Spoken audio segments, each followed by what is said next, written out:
ஆணின் பிரசவ வலி. ஒருவன் தன் கர்ப்பமான மனைவியை 5வது மருத்துவ பரிசோதனைக்கு ஆஸ்பத்திரிக்கு கூட்டிச் செல்கிறான்.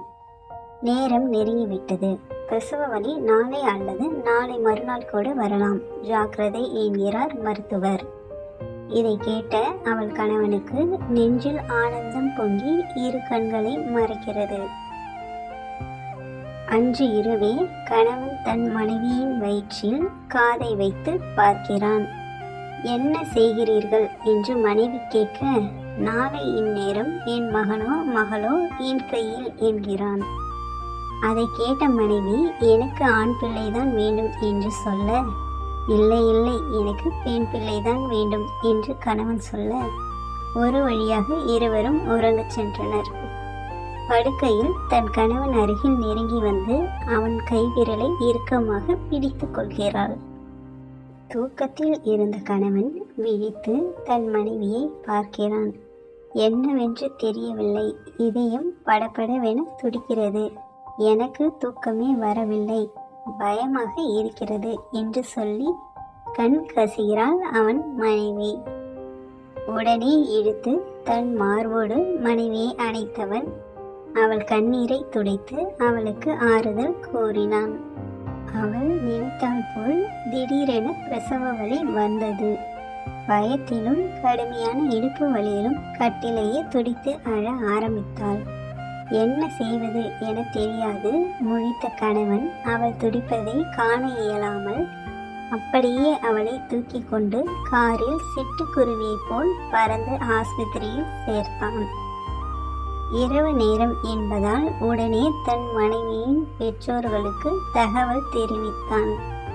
ஆஸ்பத்திரியே அமைதியாக இருக்க அவன் மனைவியின் அலறல் சத்தம் மட்டும் பயங்கரமாக கேட்டது.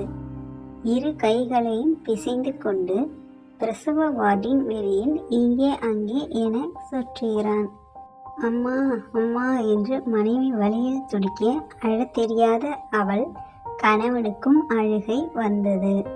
ஆண்டவா, என் மனைவியின் முதல் பிரசவம் இது, தாய்க்கும் பிள்ளைக்கும் எந்த ஒரு பாதிப்பும் வந்துவிடக்கூடாது என்று உலகில் உள்ள எல்லா கடவுளிடம் வேண்டினான். நேரம் ஆக ஆக அவனுக்கு முகமெல்லாம் வேர்த்து கொட்டியது. பிரசவ வலியில் தன் மனைவி துடிப்பது அவனால் தாங்கிக் கொள்ள இயலவில்லை. சற்று நேரத்தில் திடீரென மனைவியின் குரல் அமைதியானது. கணவன் என்னாச்சோ ஏதாச்சோ என மிகவும் பயந்து போனான். மீண்டும் ஒரு அலறல். அதை கேட்ட கணவன், ஆண்டவா, என் மனைவிக்கு இவ்வளவு சித்திரவதையா என தலையில் கை வைத்தவாறு இருக்கையில் அமர்ந்து மனைவியை அவள் தியாகத்தை நினைத்து கூனி குறுகி போனான்.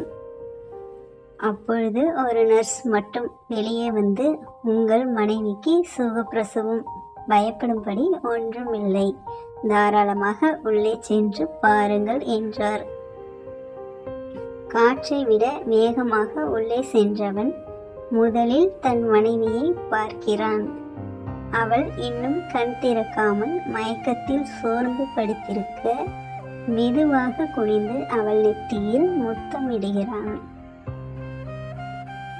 அவனை அறியாமலேயே இரு கண்ணீர் துளிகள் விழ மற்றவர் காணும் முன் தன் கையால் துடைத்துவிட்டு, அடுத்து எங்கே என் குழந்தை என அவன் கண்கள் ஒரு வழியாக தேடி தாயின் அருகில் குழந்தை இருப்பதை கண்டு மெதுவாக நகர்ந்து பூமியின் பாதம் படாத சிசுவின் பாதத்தை ஆசையோடு தொட்டு முத்தமிட்டு அதன் தலையை மெதுவாக கோதிவிடுகிறான். தந்தையின் கைவிரல் பட்டவுடன் சிசு தனது கால் கையை அசைக்க ஆரம்பித்தது.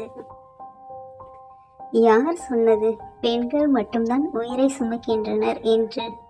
அதைவிட பல மடங்கு வாழ்நாள் முழுதும் இதயத்தில் சுமக்கிறான் ஆண். ஒரு மனைவியை உண்மையாக காதலிக்கும் ஒவ்வொரு ஆணின் இதயத்தை தொட்டு பாருங்கள். அவன் வாழ்நாள் முழுவதும் அந்த பெண்ணின் நினைவுகளையும் குடும்ப பாரங்களையும் சுமந்தே மடியும் உன்னதமான படைப்புதான் ஆண் என்பதை புரிந்து கொள்வீர்கள்.